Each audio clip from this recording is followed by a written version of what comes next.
अस्सलाम वालेकुम नाज़रीन, दादू न्यूज़ इशू में भलीकार माया राजा अल्ताफ अब्बासी तव्हां खे ब्रेकिंग न्यूज़ ॾींदा हलूं त फुलजी विलेज रोड वटि ॿिनि मोटरसाइकिल में टक्कर थी पियो आहे।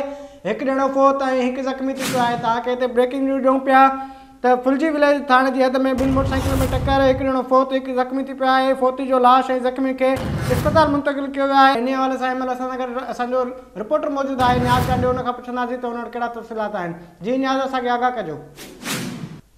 जी बिल्कुल राजा अल्ताफ, फुलजी विलेज थाने जी हद है। बहारपुर लिंक रोड से तेज रफ्तार मोटरसाइकिल में साम्हूं साम्हूं टक्कर थी पियो आहे, जंहिंजे नतीजे में 44 साला याकूब फोटो खान जमाली जेको आहे मौके ते पहुची वियो आहे। जॾहिं नौजवान 22 साला ज़ाहिद पुट अयूब जमाली ज़ख़्मी थी पियो आहे।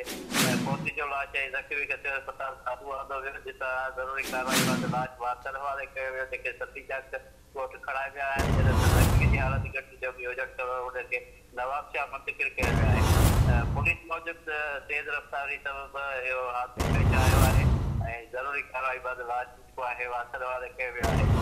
वॾी महिरबानी नियाज़, तव्हां असांखे आगाह कयो। नाज़रीन, तव्हां खे हिते ब्रेकिंग न्यूज़ ॾियूं पिया त फुलजी विलेज थाणे जी हद में ॿिनि मोटरसाइकिल में टक्कर थी पियो आहे, जंहिंजे नतीजे में हिकु ॼणो फोत ऐं हिकु ज़ख़्मी थी पियो आहे।